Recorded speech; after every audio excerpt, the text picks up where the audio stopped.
you joined the call, let us know where you're coming in from. I'm always curious to see. We've got people beyond Toronto. Oh, Milton, Pittsburgh. Oh, that's great. I love Pittsburgh. Montreal. Oh, love it. Also one of my favorite cities. I think one of the best museums is in Montreal. The Musée des Beaux-Arts is one of the best museums in Canada. Barrie. Trying to think of what my connection is to Barrie. What do you have a do you have a connection to Barrie, Shelby? Well, my brother works in Barrie, actually. Oh, yeah. Yes. Yeah. That's I love it. as far as it goes. I have a friend who's a big windsurfer and they live in Barrie because of the windsurfing, which I never knew was a thing. Me neither. Surfing and windsurfing in Barrie. Guess that lake must get really windy. Yeah. Columbus, Columbus, Ohio. Ohio. Welcome. I've never been to Columbus, Ohio. Kim, you'll have to put some tips on things to see in Columbus, Ohio. All right. And great restaurants as well. Okay, that's good to know. Rexdale. Where's Rexdale? That's near Toronto, right? Is that north of Toronto? I think so. Okay, so Columbus, we're being told, is a very fun city with a lot to do and great food. Okay. I've started to become a foodie in my old age. All right. How are we doing for people coming in, Shelby? Should we get started? Yeah, I think, you know what, let's, yeah, we're doing well. Everyone's just flooding in. Dan from Lethbridge, though. I have to do a shout out to Dan. Lethbridge, Alberta, with the highest, what is it? The highest rail track in the world or something. That's Lethbridge's claim to fame, as well as potatoes for delicious Lay's potato chips and Ruffles and things like that. Awesome. All right. I think we'll get started. I know there's a bunch of folks still streaming in, but we've got a full agenda today. So let's get going. So welcome everyone to our webinar, Compassionate Accountability, What Makes Great Leaders Stand Out. We're so thrilled to have you join us. If you had any scheduling conflicts that have just popped up for you this morning, not to worry. We'll be sending a recording of this webinar out following this session as well. If you've missed any webinars or any sessions, you can always find them on our website under the On the Airwaves section, along with a lot of other great resources and videos. My name's Shelby Brown, and I'm the Director of Client Services here at the Roundtable, and I'll be your host today. We at the Roundtable are committed to making an impact. And as part of our own commitment to ongoing reconciliation, in January of 2022, we partnered with Inspire. Inspire is a national Indigenous registered charity that invests in the education of First Nations, Inuit, and Métis people for the long-term benefit of these individuals, their families, and communities. The awful discovery of 215 Indigenous children buried in mass graves in Kamloops, BC in 2021 deeply affected us. So to honor the legacy of the Kamloops 215, we're striving to provide 215 university scholarships over the next 5 years. As part of my own work as an ally, I'll now say a land acknowledgement for where I'm residing. I respectfully acknowledge that in St. Catharines, we are on the traditional territory of many nations, including the Anishinaabe and Haudenosaunee peoples, many of whom continue to live and work here today. Before we start, just a few housekeeping items. As I said, we're recording today's session and you'll receive a link with the recording. As well, we'll release a summary blog post with lots of tools and tips from today's session.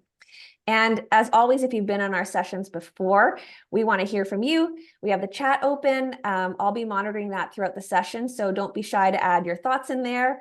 We love an interactive crowd. As well, the Q&A will be open, so pop your questions in there at any time. No need to wait until the end of the session. Just keep those questions coming. For those who are new to us, we are the Roundtable, and we just celebrated our Sweet 16, so 16 years of business back in December.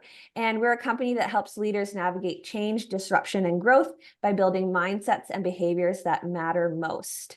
So I'd now like to introduce Glain like shine, Roberts-McCabe. She is the founder and president of the Roundtable. Glain is a certified executive coach and has over 30 years experience leading teams in both private, public, and not-for-profit sectors. Glain is the creator of several multi-award-winning group coaching programs, including the Roundtable for Leaders, which many of you on the call have been through here today, the Roundtable Catalyst, and the Roundtable High Performance Team Coach Program. And as well, she's the author of 2 best-selling books, The Grassroots Leadership Revolution and Did I Really Sign Up for This? So Glain, I will pass it over to you. Thanks, Shelby. It's nice to meet everybody. It's really uncomfortable when your headshot is up and then your actual face is up beside the headshot. So anyway, I'm going to move past the headshot and just talk a little bit. Shelby's told you a little bit about us, but just for the new folks on the call, really the work that we do often starts with a call where people will call and say, hey, I need some leadership training or coaching. And I think that's often, it's like an iceberg, right? That's the tip of the iceberg conversation. And for us, what we find out is that usually when you dig below that, what we're really looking to do in our organizations is build exceptional leaders, exceptional teams, or have an exceptional culture. Those are sort of the 3 things. And what kind of underpins that is what? Mindset, behaviors, and all of the belief systems that sit underneath that. So we like going deep, but in fact, at the Roundtable, we actually like to go a little bit deeper. And I think the thing that over the last 25 years of me being in this industry, working in this industry, that I've really come to the conclusion of is that the demands that we now place on leaders are just exponential. The expectations we have are exponential. We have this model of individualistic, heroic leadership that really needs to sort of be parked. You know, it's based on a hierarchical industrial type model.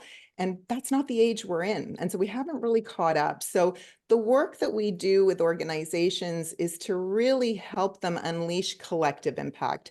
That's what we're looking to do. And the programs that Shelby mentioned earlier are all part of a system that allow us to help move people through a variety of different experiences in order to really work together and move away from this notion that one leader has to be everything all the time to everyone. So if you're interested in learning more, you can definitely connect with us after the program. We do one-to-one coaching, but really our 90% of our work is in group coaching or team coaching. And we are always happy to talk to you and explore what you're trying to work on. So, but enough about us. This is not what we're here for. We are here to talk to my friend, Nate Regier, who is without question one of the smartest people I know around the topic of compassion, compassionate work, compassionate accountability. So Nate, I am thrilled to have you here today with us. Oh, thank you, Glain. It's great to be here. And Shelby, thanks for that wonderful land acknowledgement. It's great to be here with all of you. Yeah, we are so excited to have you. So I wanted to tell, I'm not going to read a bio. Everybody got Nate's bio in the link, but I thought I'd tell you a little bit about how Nate and I met. We actually are both members of an organization that is specifically for people in the learning space. It's kind of like an extended peer group for folks that are in learning, development, coaching, in that world. And we met, and I was trying to think of the year, it would have been 2019, fall of 2019, because it was right before COVID, at a C-level forum where we were there as leaders of organizations in peer groups. And shortly after that, COVID happened, and our peer group got back together and was literally, this is the power of peers, you know, really helped each other work through. And I got the opportunity to really get to know Nate and the work he's doing. And it is absolutely, I think, so critical at this time and at this juncture in organizations. I think in COVID, we saw the pendulum really swing towards empathy, compassion, and everybody was doing everything for people. And now I feel like we're kind of going in the other direction pretty hard. You know, we're really sort of demanding people back in the office. We're seeing a lot of sort of shifts in that world. And so I think the time to talk about, you know, how we can blend both is really critical. So I'm thrilled, Nate, that you're here to share all of your wisdom with the group. So this, my friend, is your 4th book. I do have to do a plug for my favorite book title of the other 4 books, Beyond Drama, Transcending Energy Vampires. I just have to say, I love that title. Yeah. So maybe if we have some time, we can talk about how do you do that. But talk to me a little bit about this 4th book. What brought you to write the topic, and what was the process like for you writing a 4th book? Well, thanks for a shout out to that book, because that's the only book that I've self-published, and we kind of did our own title. So, Yes. you know, well, interesting story. We weren't originally going to write this book at the time that we wrote it. And as you know, going into 2019 fall, we hardly had any clue what was going to happen. And Yeah. about that time, my publisher had contacted me about my book, Conflict Without Casualties, saying it was about time for a second edition, time to refresh it. So I was in the middle of that process, getting reviews, doing updates and everything. And then COVID hit, and we started to see this dynamic that you mentioned, where everybody, there was all this compassion and empathy at first, but that didn't last very long. Next No. thing you know, it was vaxxers, anti-vaxxers, mask, anti-mask. Like the division and Mm, divisiveness was insane. yeah. And just before we went on the call, you were talking about how some works, some leaders are giving these edicts like back to work, and we don't even know if you're working from home anymore, so we got to make sure you're productive. And the accountability was just off the charts with no Hmm. compassion. Yeah. So we've been working on this concept, researching, testing this concept of compassionate accountability. And it just felt like the universe was telling us this book needed to take priority. And so Mm, we asked our publisher if we could put the other one on hold, produce this book, and they were very excited. They agreed with us. They saw the writing on the wall. They saw the need.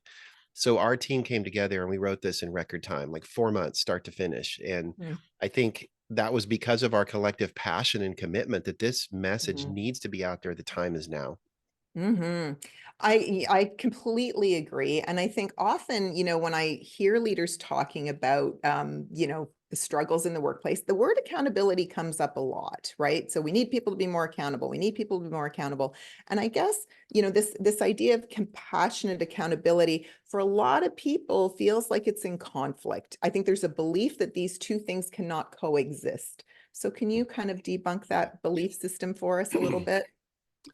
Yeah, we see that all the time. And you can experience that tension when people say things like, well, you can't be someone's friend and boss at the same time, or Yeah. hey, I'm just practicing tough love, or I don't want to Mm-hmm. be a jerk, but you really need to get your numbers up. Mm-hmm. Those comments reflect like I'm struggling with something, and I feel like it's this dirty thing that I have to choose one or the other, but I somehow have to make it okay. Like I'm just practicing tough love. Like there's something wrong with what you just did and you have to make it okay. So there's this Um, inherent tension I think that humans have, and we've discovered that one of the reasons, a lot of it has to do with personality structure coupled with background experiences and values, that people under when push comes to shove, people will choose one or the other. They feel compelled to choose one over the other. And it's part of our basic human nature, I think, that gets us into trouble. mm, And so it's kind of a glitch.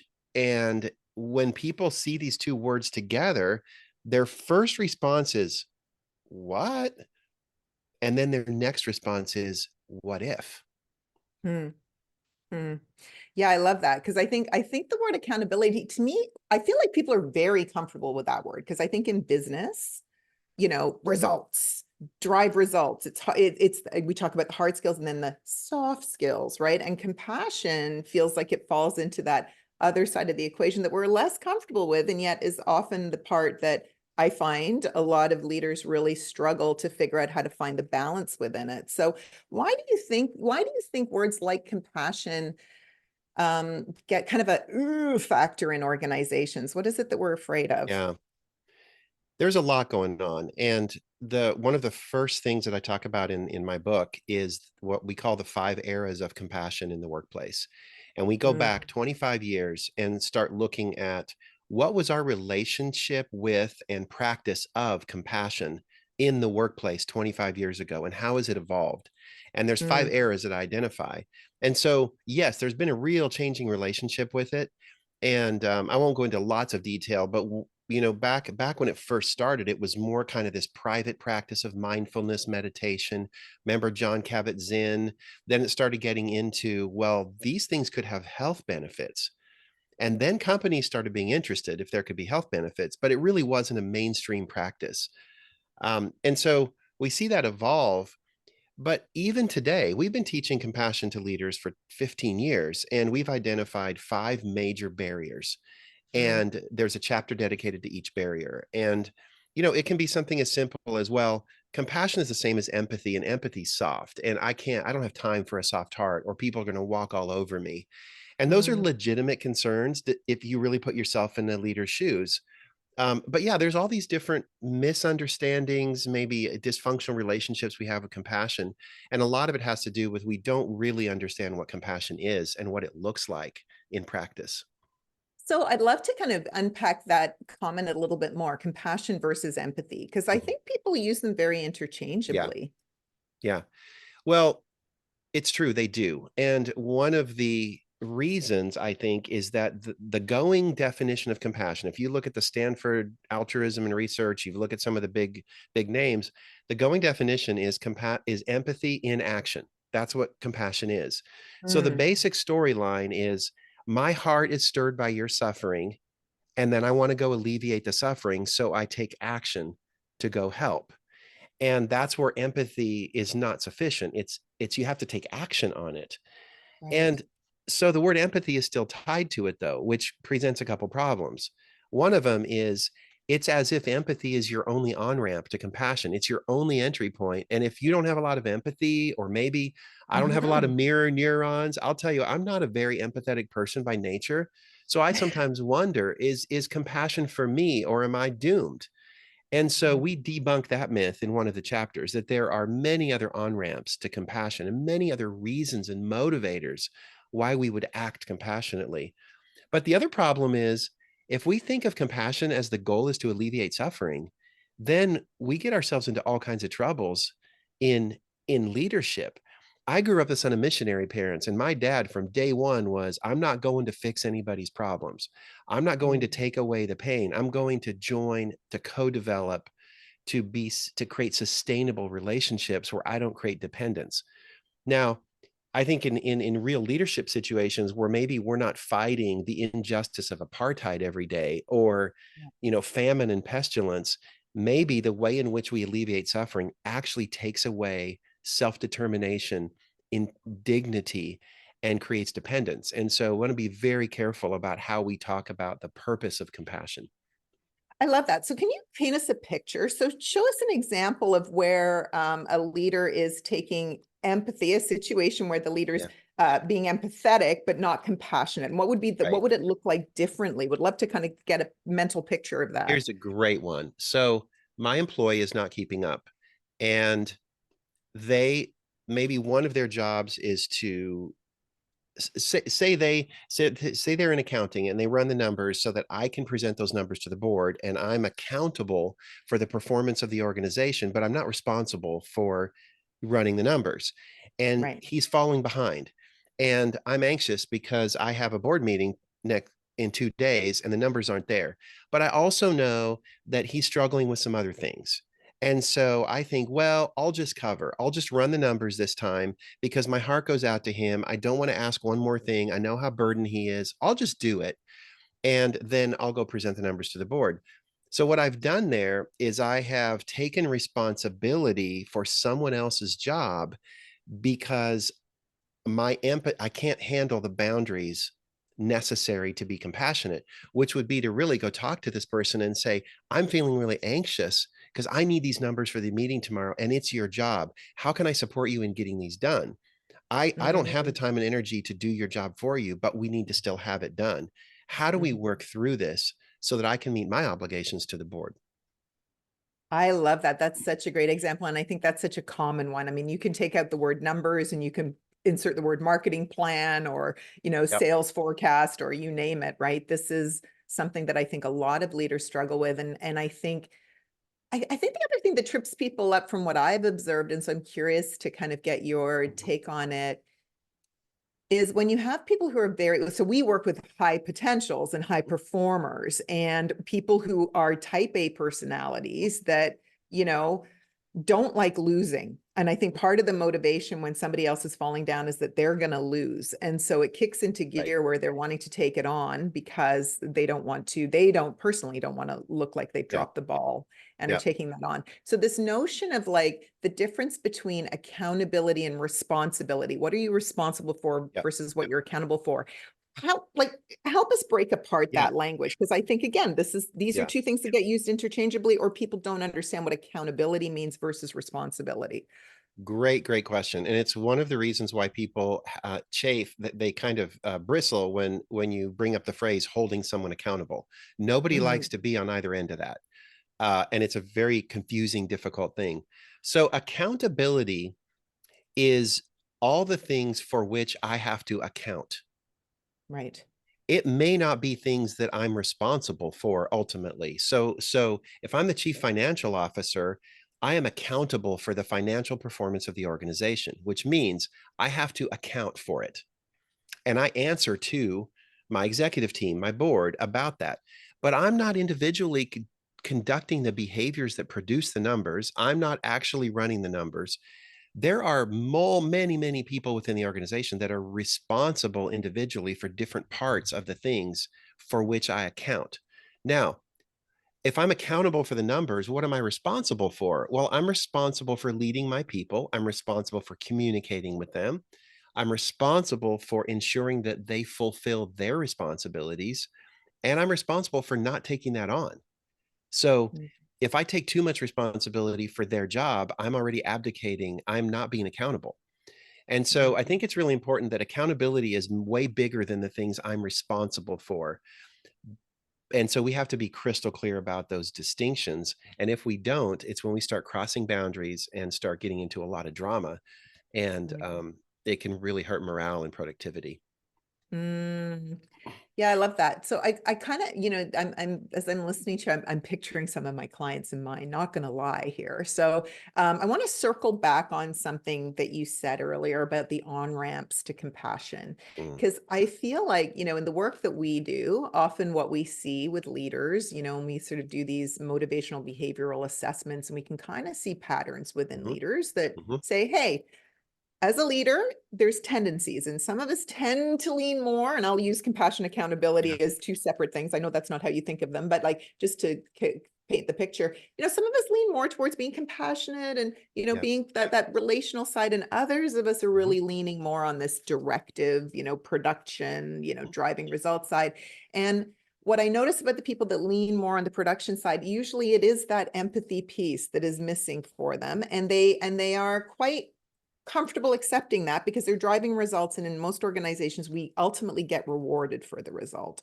Yes. So when you're somebody who doesn't have that maybe like natural wiring, and it's something that's maybe a little bit trickier to come front of mind for you, what's another potential on-ramp, Yeah. one that you would say is good for somebody like that? Yes. Let's quickly unpack that dynamic. You're really talking about what happens with the Peter principle.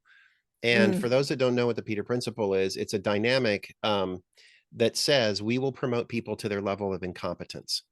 And what it means is we keep promoting people because of their individual performance in their job. We use that as the yes. metric, as the litmus test. Then we put them in charge of people that are doing that job. And that works for a while until the job requires people skills. And the more that the job requires people skills, the less competent the person is if they were promoted for individual performance. So Mhm. if we look at then like personality types, the personality types that are more individually motivated, task oriented, achievement oriented, they're going to get promoted because they get their crap done, right? Yeah. But they get it done usually by themselves, not because they have rallied a group, not because they've built consensus, not because you can count on them at the end of the day when you can't count on other people. So we create this dynamic, and all of a sudden they're completely ill-equipped to do the most important thing, which is to get a lot of people working together towards the same goal, create psychological safety, all those things.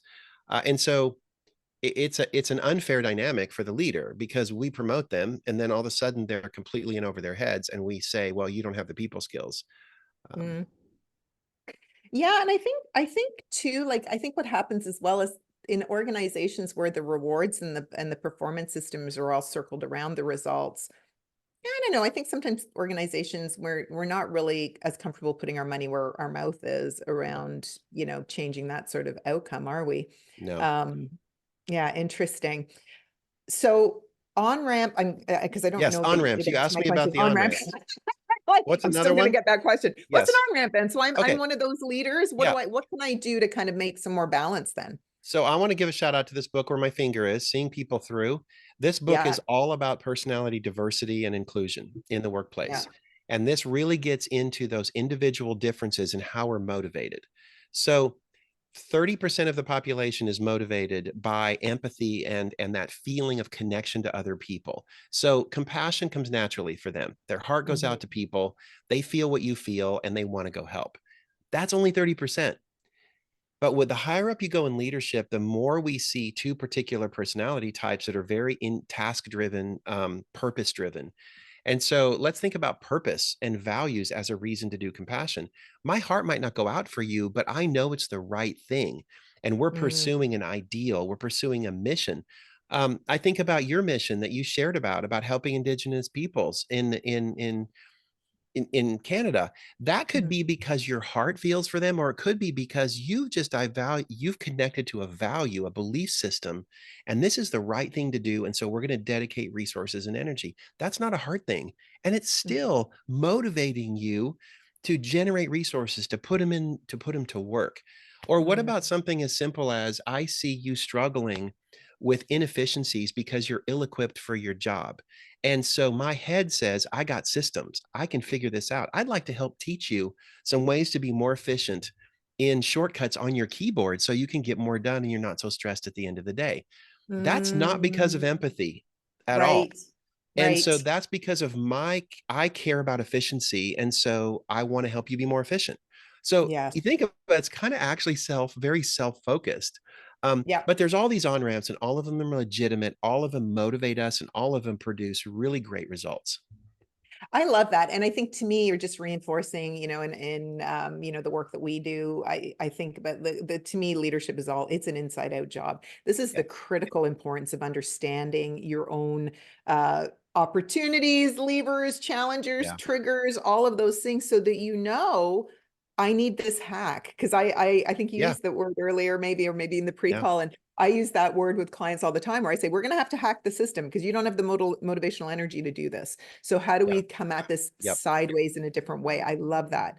Now, one of the things you did in the book, which I thought was absolutely brilliant, though, is that you created this little model that you call the VCR model. I would love you to share with everybody the VCR model Yeah. and how people can maybe use that as a bit of a way to think about finding the balance between Yeah. one or the other and integration, right?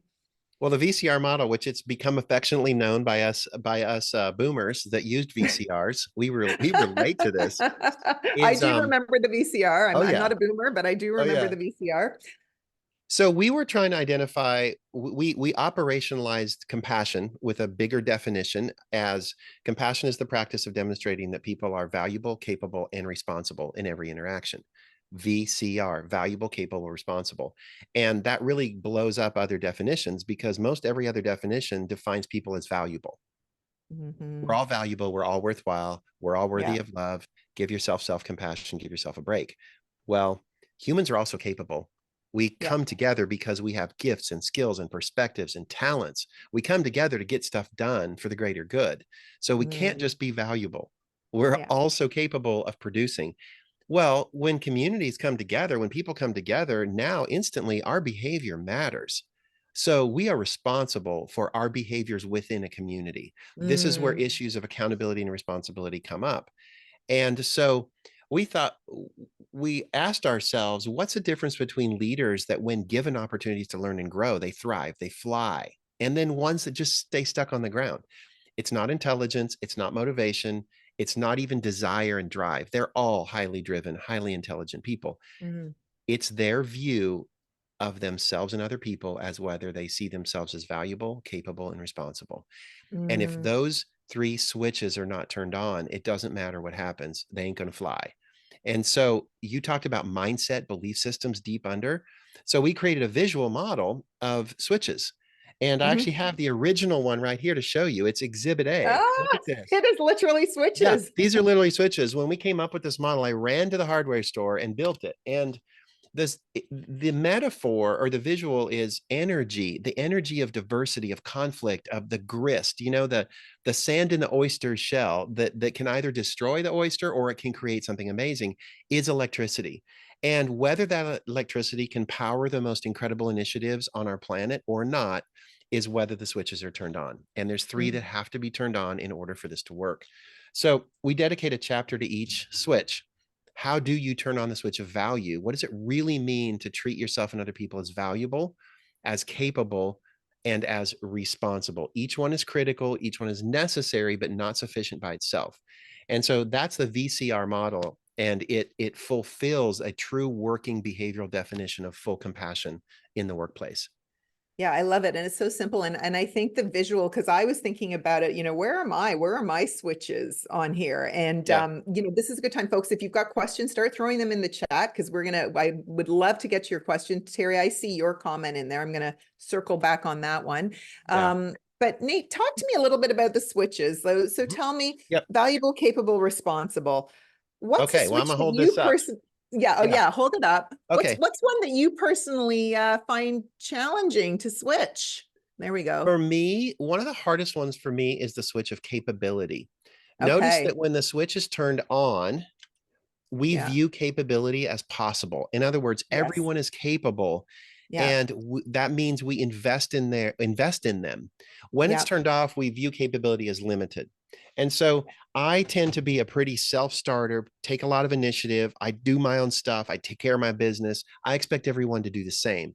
So when I Yes. start to get stressed out, I start to assume that if other people aren't getting work done, it's because they aren't motivated. They don't take initiative. They don't have the character.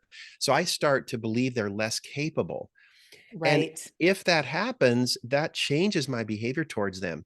I don't ask them curious questions. I don't invest in them. I don't include them in the decision making because, well, they don't have anything to offer. They didn't weigh in on the last 3 emails I sent, so they probably don't understand this. And so I start having all of these other limiting beliefs that change the way I treat them. And as a result, over time, they are less competent because I have not invested in them. And then I use that to justify my belief that they're not capable. And so it's a vicious cycle I have to be very aware of that is a product of the positive sides of my personality. That's what I struggle with. So keeping that switch on is a daily practice for me. I love that. And I think, it does become like a self-fulfilling prophecy, right? Once we start to pigeonhole somebody in that way, then we start looking, it's Oh, yeah. reinforcing beliefs that we have about them, confirmation bias that we talk about. And, I can completely, as you're talking, I'm thinking, yeah, I think that's one of the ones that I have to be very conscious of. I think because my high independence and I have a lot of energy for kind of just doing my own thing. I think that's why, Yeah. probably why we're entrepreneurs to some degree, right? It is the big watch out. And yeah, that's a really good one. Now you've got me curious about the other two. So value, like if we look at value and we're high and low. Yeah, let's start there. Let's start there because we've started to realize that the switches actually go in order. And if you don't have the value switch turned on, you can't turn on the others. They kind of flow. Interesting. Yeah, it's very, very difficult. And think of it this way. If we believe that all humans are innately valuable, innate is when the switch is turned on rather than conditionally valuable. Conditional means, oh, you're valuable if you come from the right school, if you have the right education, if your skin's the right color, then you're valuable, more valuable than others. Right. So this is really, really, when the switch is turned off, it's the root of discrimination, prejudice. But when it's turned on, innate value means everyone is innately valuable. There are no conditions that change that. The human is worthwhile. Then when we go to capability, we say, now let's talk about the skills, the competencies, the behaviors. And if the person is worthwhile, then they're worth investing in. And then we can say they're capable. But once if we treat someone as capable, then we have to also talk about the behavior now, which is responsibility. So the switch of responsibility, when it's turned on, what we accept is that everyone is 100% responsible for their own thoughts, feelings, and behaviors. No more, no less. No more and no less.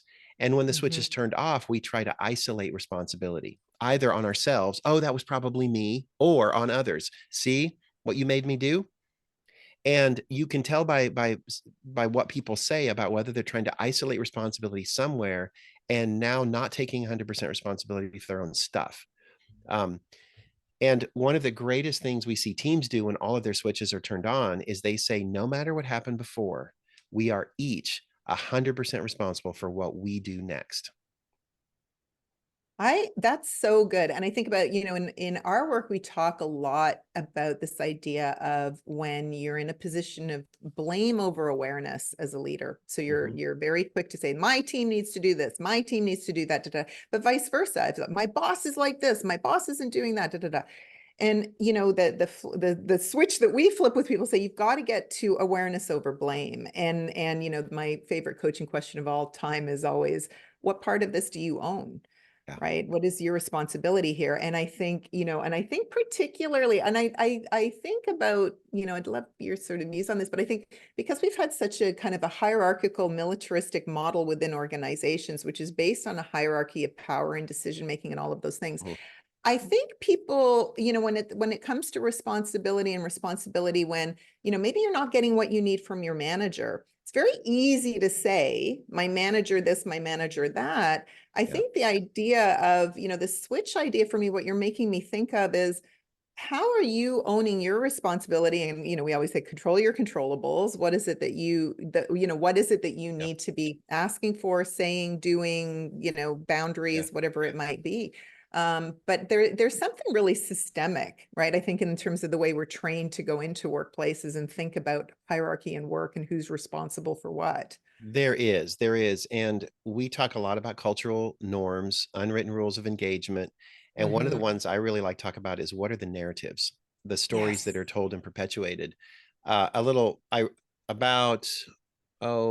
a month or two ago on my blog, I wrote an article about, it's for another magazine. I wrote an article about how to craft a compassionate accountability narrative within your team and organization, and how that counters. There are 3 dysfunctional narratives that happen when our switches are off, and they're very obvious. And so I kind of highlight leaders are, what are the narratives that are not compassion, accountability, and then what is a narrative you can perpetuate, and what do the storylines sound like? How do we interpret what happens to us? How do we talk to each other in those moments so that we are always keeping our switches on when the stuff hits the fan, and when we don't like what leadership did, or when we feel out of control based on economic conditions? Yes. Yeah. Okay. You got to tell me what those 3 dysfunctional Well, it's switches are. based on Can't leave me Cartman's. hanging like that, Nate. It's based on Cartman's drama triangle, which we talk about in Beyond Drama, Okay. Transcending Energy Vampires. So there's the victim narrative. We always get screwed. Yeah. It's us against the world is out to get us. Leadership is in charge. They never tell us what's going on. And even in those situations, the leader doesn't realize who their first team is. They think their first team is protecting their employees rather than being part of the team that is running the organization. The rescuer narrative. We're all here to save you. So it's a paternalistic, maternalistic attitude about, we have the answers. We know what's best. Just trust us. We got you.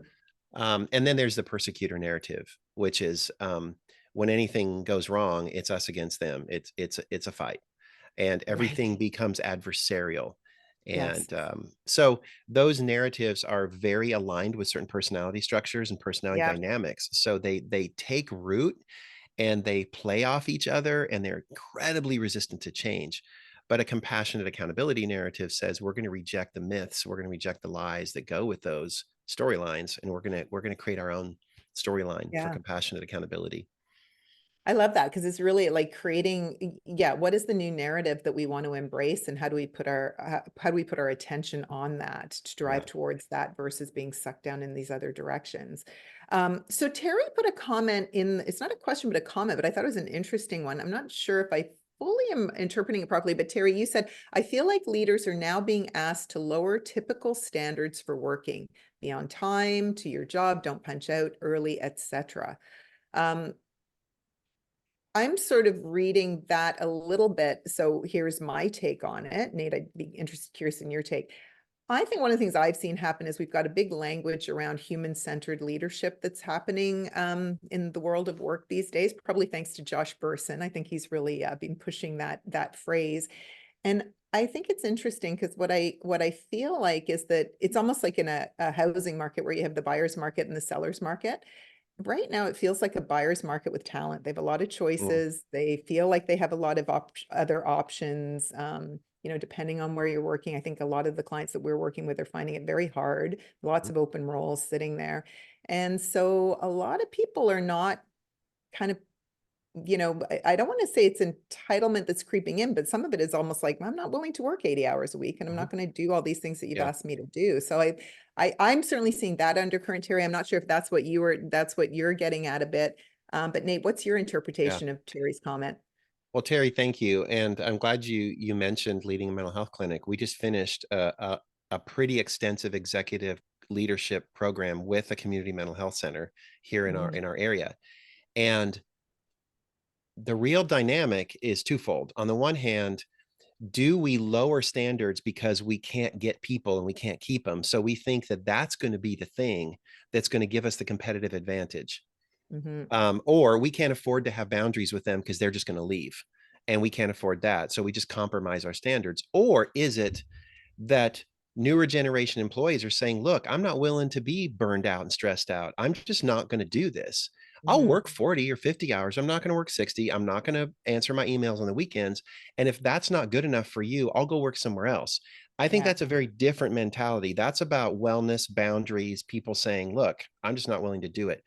This mental health center executive team tackled both at the same time and said, it's neither one or the other. That's the problem of thinking that we somehow have to compromise. What we really want to do is create an open, dynamic, compassionate accountability culture where people want to be involved. They want to be engaged. They set healthy boundaries. We work with them around that.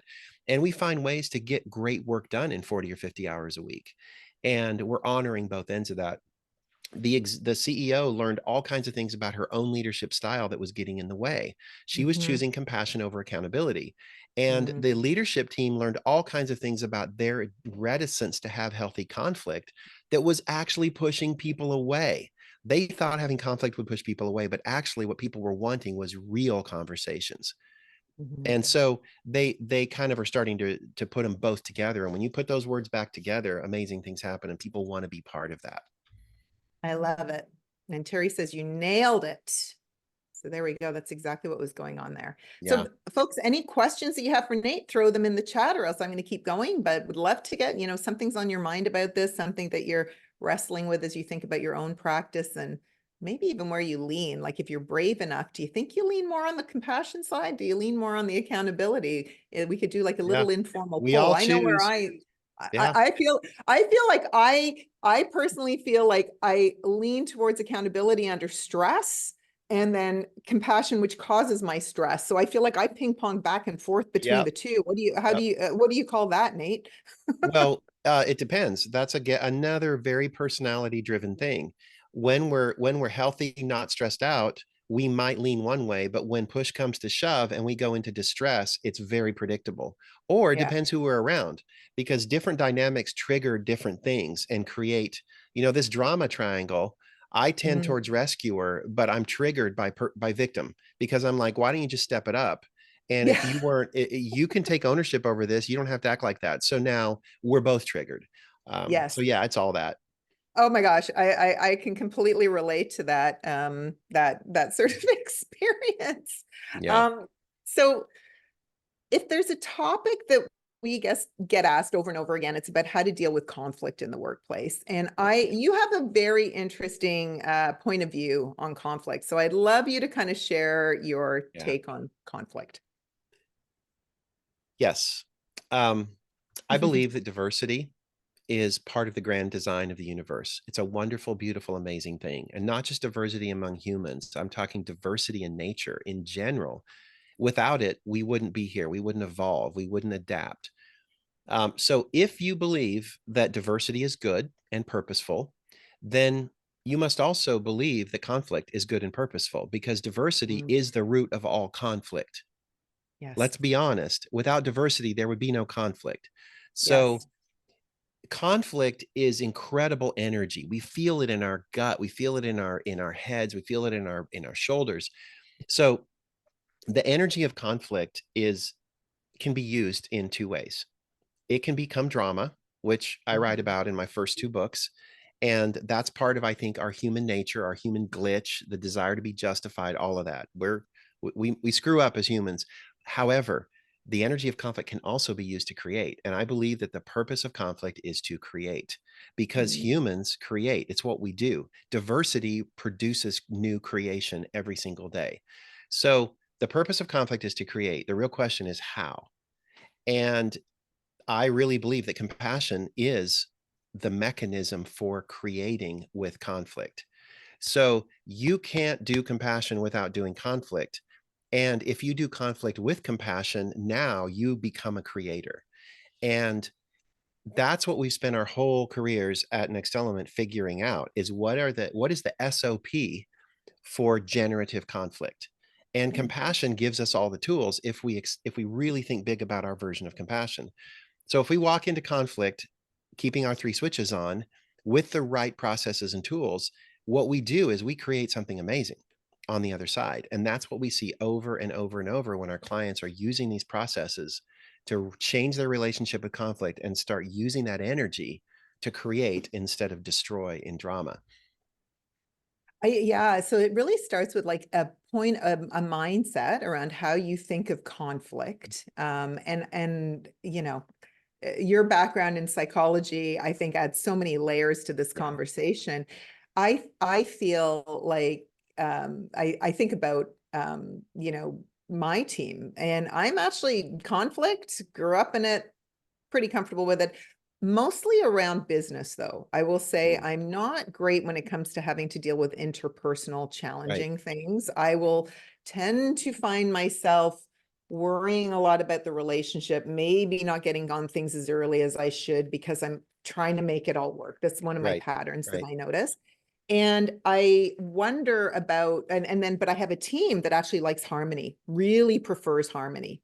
And so there's this tension that exists within the team around, you know, a large group of people that, okay, Glain, you have this point of view, we're good. Whereas I'd really like everybody to be leaning in and pushing more. So I think if you're somebody sitting on this call right now who's like, I don't love conflict though, and if the other person really wants it, I'm not going to put my best ideas forward because I don't want to feel those feels in my body when it feels uncomfortable. Yeah. What tips do you have for that? It's a dynamic we see all the time. And, you know, leaders with good intentions say, we want to have room for dissent and dynamic conversations. We need to be able to disagree productively. That's great. And it relies on a specific type of personality with a ton of assertive energy and a ton of confidence in their ideas to be able to do that. Well, then they say, well, we have to create psychological safety so we can disagree and make mistakes and it's all fine, except they don't know how to actually do that. They Yes, know how to disagree productively, but that's a cognitive thing. They don't know how to deal with the emotional stuff you're talking about the comfort in relationships, to sense a lot of stuff below the water line that they don't see. So they're defining psychological safety from their own worldview. And I actually, right, my last week's article was about psychological safety is co-created. It's not something you create for someone else. You right. have to co-create it because you have to know what it means for that other person. So that's a big one. And then Yeah. Kid's question right here gets right at Yeah, it. yeah. I love it. If compassion is resulting in lowering standards, you're not practicing compassion. You're practicing empathy without accountability. And Mm-hmm. compassion comes from the Latin root meaning with suffer. Mm-hmm. Compassion does not mean suffer instead of them. It doesn't mean let them suffer alone. It doesn't mean try to fix their suffering. It means you get alongside them. You have suffering, they have suffering, and we're going to go together and create something amazing that does not, while our switches are on. So true compassion leads to higher productivity in every situation where I've seen it, but it's when Yeah. they're practicing full compassion, Yes. halfway. Such an important distinction. I think, and I think, again, I sort of feel like of all the leaders I've worked with, I feel like that, you know, that holding people accountable, the language that, you know, I hear people, but I don't want to make demands of people. It's not demands. This is what their job is, right? And I think it's the lens that the people put on these kinds of behaviors that's part of their own narrative, inner narrative. I love that you brought that up. I don't want to make demands on people. What's happening there is a person is trying to take responsibility for another person's feelings Yes. because they anticipate how that person is going to feel when they ask them to step up. And their empathy gets the best of them because, like, oh no, I don't want to be, I don't want, they're going to be, they got enough things they're struggling with today. I don't want to. And what all of that, what's happening is this leader is saying, I want to now take over responsibility for that person's emotions. Guess what? Yes. You are not in charge of how they respond to your request. You are in charge of being a leader. And you're also in charge of supporting them in their anxiety, supporting them in their struggle. So I can ask my employee to step up and meet a deadline and say, I understand how hard this is. I'm also here to support you in this struggle, but I'm not going to lower the standard.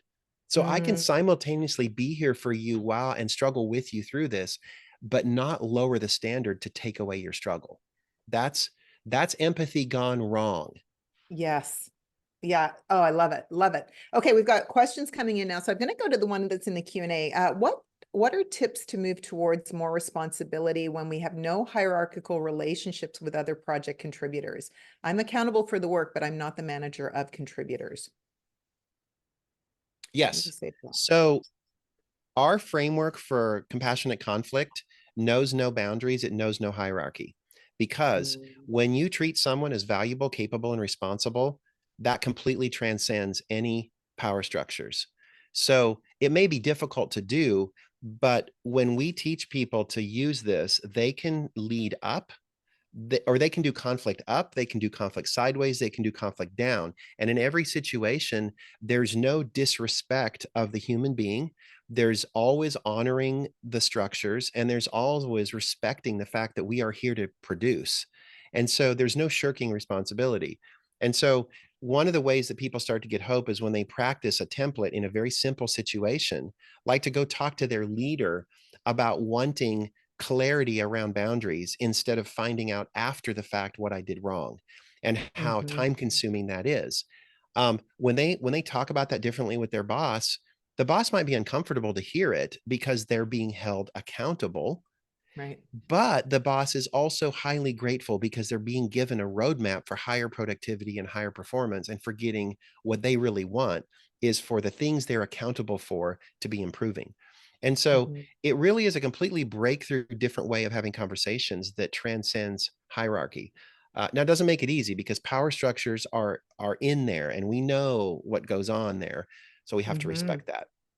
Yeah, and I think it's so true. Like these things, it's the language, it's the art of how you say things, it's your timing, it's your tone of voice. It's a lot of things that go into being able to have these conversations. Takes a lot of practice, but worth Yeah. doing. Jason's got a question that I Yes. think comes up a lot. You see it there. What's your Yeah. thought on this one? Jason, I love this. And this, to answer this question depends on who the audience is. And this is where we have to understand what motivates people.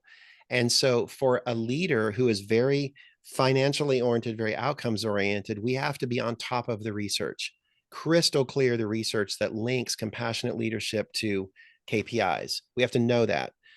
Now, just convincing their head doesn't change their behaviors. So then we have to give them, excuse me, specific strategies where they can try. Here's an example. We have been able to show that when people use our conflict model in emails, they can reduce the number of emails in half, they can reduce the length of each email in half, and they can reduce the number of exchanges that it takes to resolve the problem in half. That's 2 times 2 times 2. Eightfold reduction in the amount of time you spend in emails to get what you want. That convinces a cognitive, logical leader to say, okay, let's give it a try. And all they have to do Mm, is apply a template to the next email that they're drained by and watch what happens next. And if mm, instantly the response is, okay, cool, I got it, or I'm on top of it, or the next person doesn't hit CC all, that leader is breathing a huge sigh of relief because they just got back 5 hours of their week that they were going to spend chasing fires after that. So those are the little things in which we do. And then I think we have to connect it to purpose. If this is your mission, How are you really living it out? And I can't think of any organization that actually wants to believe that their culture has their switches off. It's completely Mhm. inconsistent with any mission statement I've ever seen. Mhm. Yeah, and I think that question too, what I think about, and we're going to be wrapping up here in a minute, but I would really recommend you pick up Nate's book. I have a copy. I think it's been loaned out of our library because I wanted to hold it up and show everybody. But these on-ramps, like I think if you take the idea of the on-ramp, to empathy for individuals, how can you ladder that up to the on-ramps that you can take in culture? What are the little pilots that you can try? I'm a big fan. My book was called The Grassroots Leadership Revolution because I actually think you don't have to start at the top and work it down. You can create some real change within your span of control, whether you're an individual contributor or a leader. So I think there's probably maybe some ideas from there that you can get to think about, how do I shift my own culture, and show results and show performance improvements by bringing this into the work that we do. So, There's Nate, anything else you'd add there? there's a whole section on implementation where that can be applied at an entire organizational level or within a team. How do you build rules of engagement within your team that keep your switches on? And then how do you start building it into the way in which you work and start tracking the results and be able to demonstrate that to the higher ups? Well, this hour has flown by, Nate. So before I let you go, I would love to just ask you, what's your hope for anybody reading your book? What's your purpose, passion, thing that you would love to see this book do for folks? Well, our mission is to bring compassion to every workplace in the world. And so every day we wake up thinking, how can we make it more accessible, more practical, more applicable?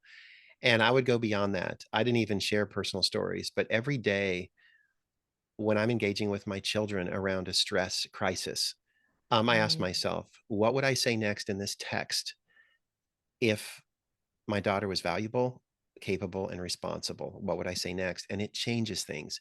And so I really would encourage you to try these things in the smallest of ways and get momentum in the relationships that matter most so that can give you confidence to try it in the ones that are maybe a little more scary.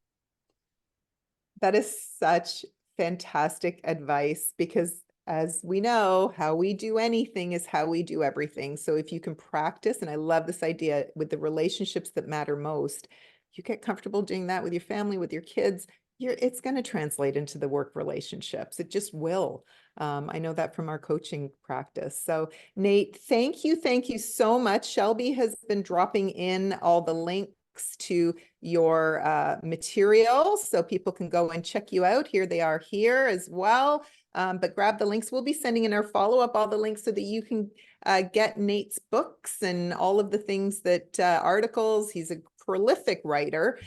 So just Google his name and you'll find all kinds of terrific tips, solid things that you can do. We're just really grateful, Nate, for the time that you've spent with us today and bringing all this wisdom. I think you've helped a ton of people here.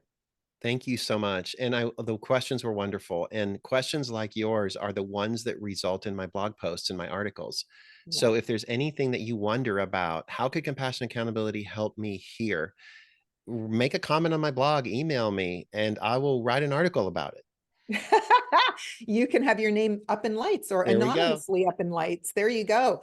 All right, Shelby, I'm going to turn it over to you to take us home. All righty. Thanks, Glain, and thanks, Nate.